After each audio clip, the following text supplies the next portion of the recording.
Hi, hello po. Isang mapagpalang araw pong muli sa inyong lahat. Kamusta na ho kayo? Sana ho ay nasa mabuti kayong kalagayan saan man ho kayo naroroon. Welcome po sa Eric's Vlog.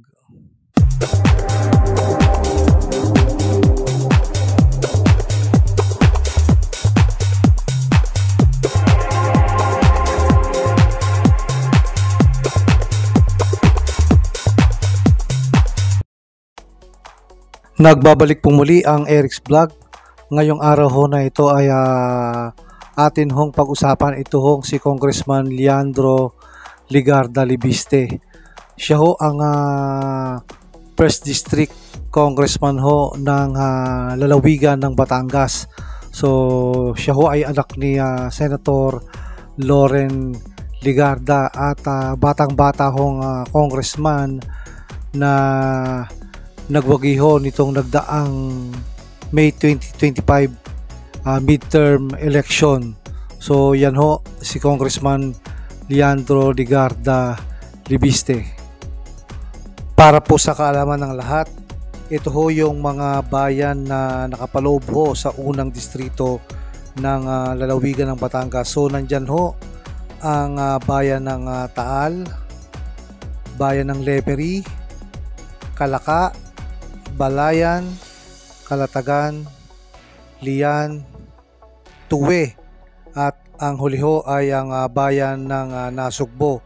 So yan ho ang mga bayan ng unang distrito ng Batangas na kung saan ho ang congressman ho dyan ay si Congressman Leandro Ligarda Libiste.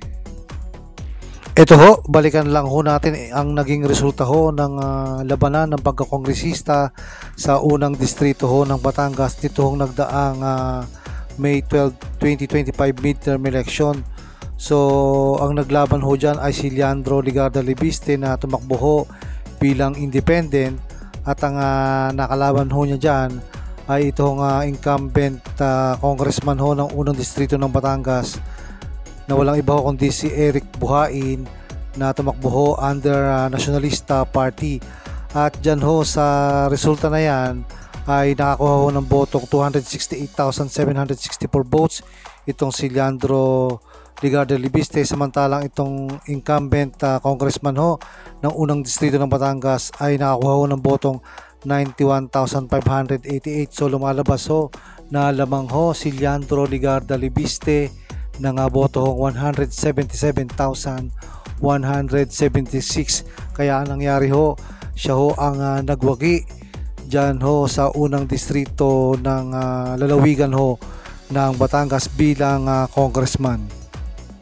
At ito hong mga nagdaang araw ay naging usap-usapan ho sa social media. Ito hong ginawa ni Congressman Leandro Ligarda Libiste dahil ayon ho sa balita ay isinauli daw ho niya ang kanyang sweldo at office budget sa Kongreso. So medyo nakakagulat ho itong balita na ito sapagkat siya pa lang ho ang kongresista na gumawa ng ganito na isinauli ang sweldo at ang office budget ho doon ho sa House of Representatives.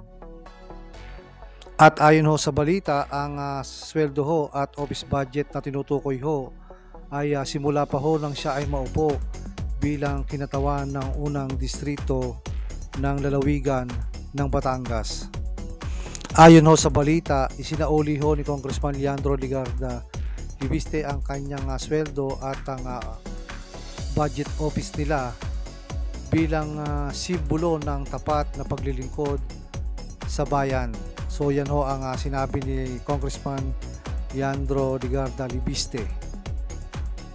Ayon pa rin ho sa batang kongresista na si Congressman Leandro Ligarda Libiste ay iginiit niya na hindi siya tatanggap ng anumang sweldo o pondo hanggat hindi niya nakikitang makatarungan at pakipakinabang para sa mamamayan ang paggamit ng pera ng gobyerno. So yan ho ang kanyang pahayag tungkol ho dyan sa pagsauli niya ng kanyang sweldo at ang office budget ho ng kanyang opisina.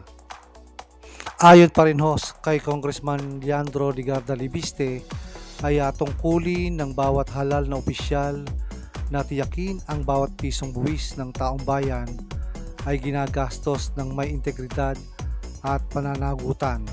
So yan ho ang kanyang mga naging pahayag kung bakit ho isinasauli niya ang kanyang sweldo at ang budget ho ng kanyang opisina doon ho sa House of Representatives. So isang kahanga-hanga ho ang ginawa ho nito ni Congressman Leandro Ligarda Libiste sa pagsasauli ho ng kanyang sweldo, at yun nga ho yung budget ho nila sa kanilang opisina.